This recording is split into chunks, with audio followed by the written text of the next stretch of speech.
je voudrais, à l'occasion de ce Ndogu Ngalah qui célèbre le mois saint de Ramadan ainsi que le carême chrétien, partager avec vous quelques lectures. La première lecture, qui s'adresse à la jeunesse, nous vient du Saint-Coran, la caverne. Et nous avons enjoint à l'homme de la bonté envers ses pères et mères. Sa mère l'a péniblement porté et en a péniblement accouché. Et sa gestation et sevrage durent 30 mois. Puis quand il atteint ses pleines forces et atteint 40 ans, il dit: Ô Seigneur, inspire-moi pour que je rende grâce aux bienfaits dont tu m'as comblé, ainsi qu'à mes pères et mères, et pour que je fasse une bonne œuvre que tu agrées, et fais que ma postérité soit de moralité saine. Je me repens à toi et je suis du nombre des musulmans. Sadaqallahu al-Azim. La deuxième lecture nous vient des écrits d'un saint homme africain, noir de peau comme moi, Ahmadul Khadim, qui a fait le viatique de la jeunesse, Tazawwadu Shuban. Il dit au Bayt 582, la science et la pratique sont deux joyaux précieux qui engendrent le bonheur des deux mondes. Le plus noble de ces deux principes est la science, qui est une priorité, comme cela apparaît dans la sentence de l'éminent. La troisième lecture que je souhaite partager avec vous, c'est en fait une réflexion. Être au service des autres, comme nous nous apprêtons à le faire maintenant ensemble, est la station la plus élevée de la Seigneurie. Et c'est ce que Jésus a voulu enseigner en lavant les pieds de ses apôtres. Et le pape Jean-Paul II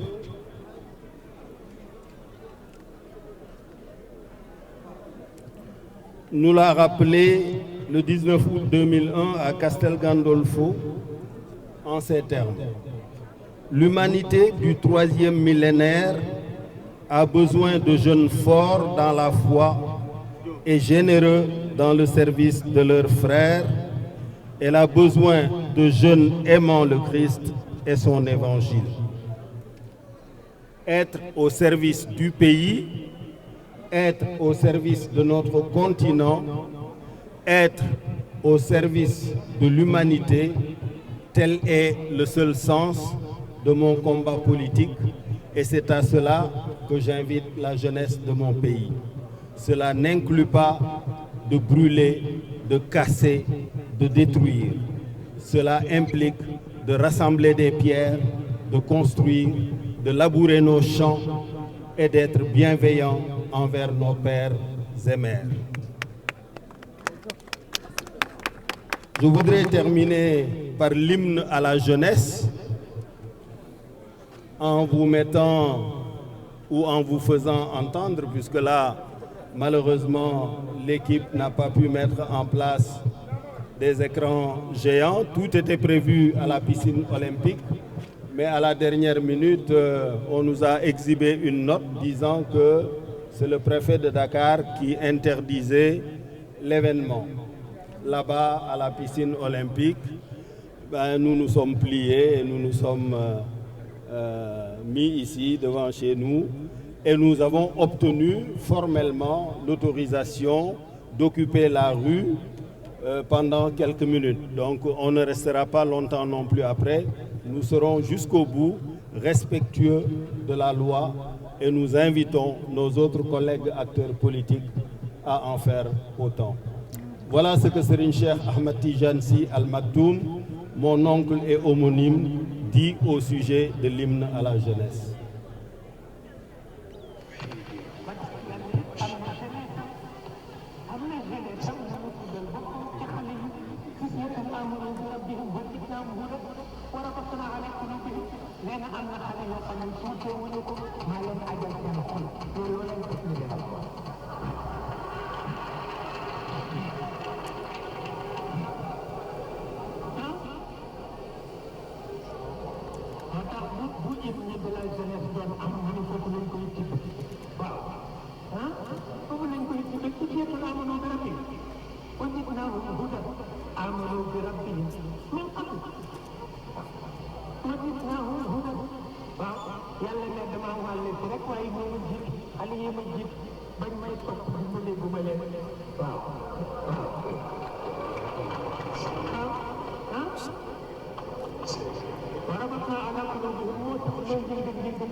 Voilà, il dit en gros que lorsqu'un certain nombre de valeurs précèdent dans le cœur de la jeunesse les acquisitions occidentales par exemple, cela leur permet de savoir distinguer l'utile du futile.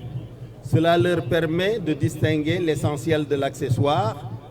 Cela leur permet de choisir le camp des bienfaits et d'éviter le camp des méfaits. Et ces jeunes-là, dont les cœurs sont préparés, dont les cœurs sont habités par des valeurs de construction, de partage, de service, d'obéissance en direction de la loi et des institutions, ces jeunes-là sont les jeunes que Dieu a prévus pour la construction des nations. Voilà Indessa. Qui a fait le viatique de la jeunesse, Tazawwadu Shubal. Il dit, au Bayt 582, la science et la pratique sont deux joyaux précieux qui engendrent le bonheur des deux mondes. Le plus noble de ces deux principes est la science, qui est une priorité, comme cela apparaît dans la sentence de l'éminent. La troisième lecture que je souhaite partager avec vous, c'est en fait une réflexion. Être au service des autres, comme nous nous apprêtons à le faire maintenant ensemble, est la station la plus élevée de la Seigneurie. Et c'est ce que Jésus a voulu enseigner en lavant les pieds de ses apôtres. Et le pape Jean-Paul II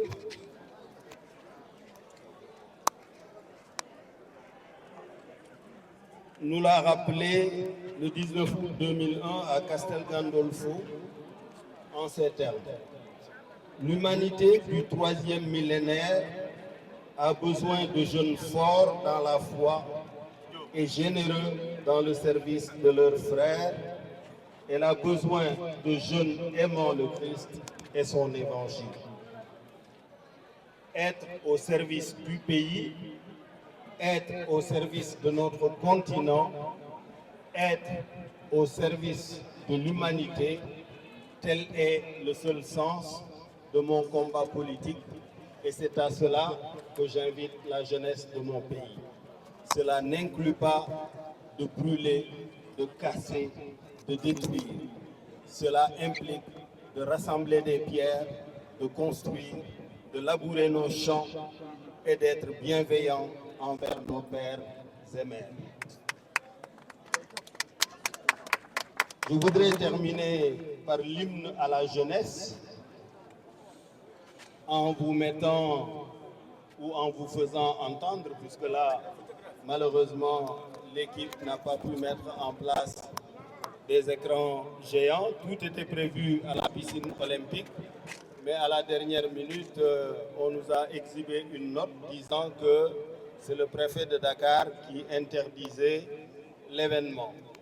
Là-bas, à la piscine olympique, nous nous sommes pliés et nous nous sommes mis ici devant chez nous et nous avons obtenu formellement l'autorisation d'occuper la rue pendant quelques minutes. Donc on ne restera pas longtemps non plus après.